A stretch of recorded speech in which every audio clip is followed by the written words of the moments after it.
इसलिए इसका सबसे सरल तरीका वही तरीका है कि मल्टीपल रिजल्ट्स दें, और मल्टीपल रिजल्ट्स देने के बाद वो अपना विवेक अपना इस्तेमाल करे, अपना इंडिविजुअल, और जब उसके बाद जब जो सीट बचता है वो सीट अपने संबंधित विभाग अपनी नीति के अनुरूप वो अगर आयोग को अगर देती है तो आयोग सप्लीमेंट्री रिजल्ट देगा, अगर आयोग को नहीं देती है तो नहीं सप्लीमेंट्री रिजल्ट दिया जाएगा।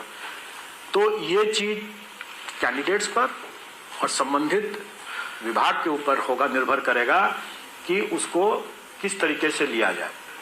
जहां तक हमारे आयोग की बात है, आयोग कभी भी मेरिट के दरकिनार करते हुए कम मेरिट वाले के बेनिफिट में कोई निर्णय नहीं ले सकती है। इसलिए हम तो अगर देना है ये ऑप्शंस, तो हम अधिक मेरिट वाले का हम कोई भी डिग्री ऑफ फ्रीडम को कम नहीं करेंगे, उनके किसी भी ऑप्शंस में हम कटौती नहीं करेंगे, और हम मल्टीपल रिजल्ट्स देंगे ही, और ये हमारी मजबूरी है, हमको देना ही है। सप्लीमेंट्री रिजल्ट्स से उसकी भरपाई होगी या नहीं होगी ये संबंधित विभाग के निर्णय पर होगा, और कैंडिडेट्स कौन से पद को खाली करेंगे, कौन से पद को नहीं खाली करेंगे, वो संबंधित कैंडिडेट्स के ऊपर भी निर्भर करेगा। एक और जानकारी दे दूं वैसे भी कि मेन रिजल्ट तो लोगों का अधिकार है, सप्लीमेंट्री रिजल्ट मांगना अधिकार नहीं है, और बिहार सरकार में वेटिंग लिस्ट का तो खैर कोई प्रावधान ही नहीं है। वैसे वेटिंग लिस्ट और सप्लीमेंट्री रिजल्ट में एक बहुत बड़ा अंतर है, लोगों को ये बात भूल जाते हैं। जब तक जॉब ऑफर नहीं दिया गया तब तक हमारे पास ही अधिकार है कि हम उसको परिवर्तित कर सकें, हम देख सकें कि डॉक्यूमेंट वेरिफिकेशन में जो छट गए हैं तो हम उसको हटा करके हम नया जॉब ऑफर लिस्ट, नया लिस्ट बना सकते हैं, वो सप्लीमेंट्री रिजल्ट हुआ। एक बार जब जॉब ऑफर जब किसी को दे दिया गया तो वो चाहे ज्वाइन करे या न करे, वो पोस्ट कंज्यूम हो गया, एग्जॉस्ट हो गया, क्योंकि अब वो कैंडिडेट के ऊपर डिपेंड करता है कि वो ज्वाइन करेगा कि नहीं करेगा। वो अब आपके हाथ में नहीं रहा, वो कैंडिडेट के हाथ में चला गया, और इसी में जो वेटिंग लिस्ट बनता है वो वेटिंग लिस्ट का सरकार में प्रावधान नहीं है। इसलिए यहां तक हम लोगों ने अपनी बातों को स्पष्ट कर दिया कि इसमें मल्टीपल रिजल्ट्स दिया ही जाएगा, वो हमारी मजबूरी है, और सप्लीमेंट्री रिजल्ट बनेगा नहीं बनेगा ये संबंधित विभाग के निर्णय पर डिपेंड करेगा। और हम लोग 90 रिजल्ट्स जो बनाना है हमें, ये हम अपनी सारी प्रक्रिया का पालन करके ही बनाएंगे। अभी हमारे कई ऐसे पेपर्स हैं जिसका कि फाइनल आंसर की नहीं आया है।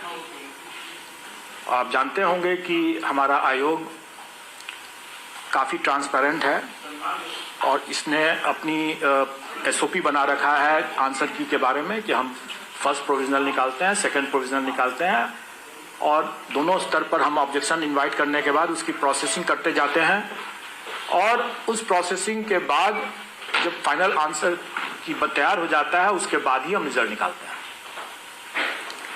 तो हम लोगों ने आज आप लोगों को इसलिए इनवाइट किया कि हमारे कई मामले के हमारे होमवर्क तैयार हो चुके हैं, क्योंकि उसके पहले का हमारा बाकी जो बायोमेट्रिक अटेंडेंस सिस्टम से देखते हैं, हम कैंडिडेट्स को आइडेंटिफाई करते हैं, वो सब हम जो लिस्टिंग करते हैं कैंडिडेट्स को भी जो हम लोगों ने अभी ऑप्शंस दे रखा था, खास करके आपने देखा होगा कि SC/ST वेलफेयर डिपार्टमेंट के मामले में चूंकि वैकेंसी उसकी बाद में आई थी, इसलिए हम लोगों ने उसको समेकित करके ही किया था, शिक्षा विभाग के साथ उसकी वैकेंसी को जोड़ के किया था, और बाद में हम लोगों ने उनसे ऑप्शन मांगा। जैसे आप जिला का ऑप्शन देते हैं वैसे 38 जिला के साथ साथ 39वें स्थान पर इसको भी रखते हुए आपको ऑप्शन दिया गया था। अगर आप ऑप्शन दें सो फार सो गुड, ऑप्शन नहीं भी देते हैं तो भी हम आपको कंसिडर करके करेंगे ही करेंगे, लेकिन तब वो अल्फाबेटिकल ऑर्डर या उस सूची के क्रम में हम उसको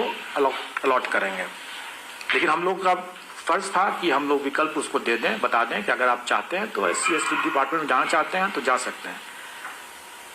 तो उसके हिसाब से वो ऑप्शन किया, तो उसका भी डेडलाइन खत्म हो चुका है, वो भी हमारे पास आ गए। तो ये सारे तथ्य जो हमारे पास आते हैं, इन आंकड़ों को हम एक साथ इकट्ठा करते हैं, उसमें देखते हैं, और उसके हिसाब से जो हम अपना लिस्टिंग बनाते हैं, जो अपना होमवर्क करते हैं जिसको कहा जाए, वो हम कर चुके हैं।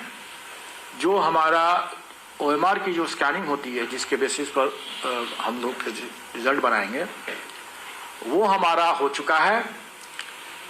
आंसर की हमारा अभी सभी सब पेपर्स का अभी फाइनल नहीं हुआ, उसकी प्रोसेसिंग चल रही है और बिना आंसर की के हम रिजल्ट नहीं देंगे। अब हमारे पास जैसे जैसे आंसर की कंप्लीट होता जा रहा है, जैसे जैसे हम सॉफ्टवेयर से, जैसे मैंने बताया कि हम लोग सभी काम को करने के लिए हम लोगों ने सॉफ्टवेयर विकसित कर लिया है, इसलिए हम लोग जैसे जैसे आते जाएगा, आंसर की फाइनल होता जाएगा, हम उसका रिजल्ट देते जाएंगे। और रिजल्ट देने की ये प्रक्रिया जो है आज से ही प्रारंभ हो जाएगी।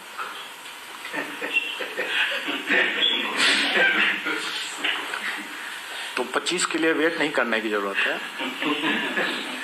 रिजल्ट की यह प्रक्रिया आज से प्रारंभ हो जाएगी। लेकिन आप इस बात समझ सकते हैं कि हमारी प्रथम परीक्षा जो हुई थी वो 7 तारीख को हुई थी जी। और अब रात से 7 तारीख को हुई थी। आज शाम से रात से कैसे भी अब इतना फाइन ट्यूनिंग तो आप करना थोड़ा मुश्किल है मेरे लिए भी। आज मतलब तो 12 बजे पहले नहीं होगा सर। ऑब्वियसली शुरू हो जाए। मैं ये नहीं कह रहा हूं कि अंत हो जाएगा, आज से शुरू हो जाएगा। क्योंकि अभी तो आप देखें कि अंतिम परीक्षा जो हमारी हुई है वो तो 18 तारीख को ही हुई है। जी जी। तो अंतिम परीक्षा 18 तारीख को हुई है, तो 22 तारीख को आप हमारा आंसर की का SOP तो कंप्लीट नहीं होता है। उससे हमें फर्स्ट प्रोविजनल अभी दिए, सेकंड प्रोविजनल देंगे, उसके बाद तब फाइनल देंगे आंसर की। तो इसलिए उसमें ये एक सिलसिला आज से स्टार्ट हो जाएगा।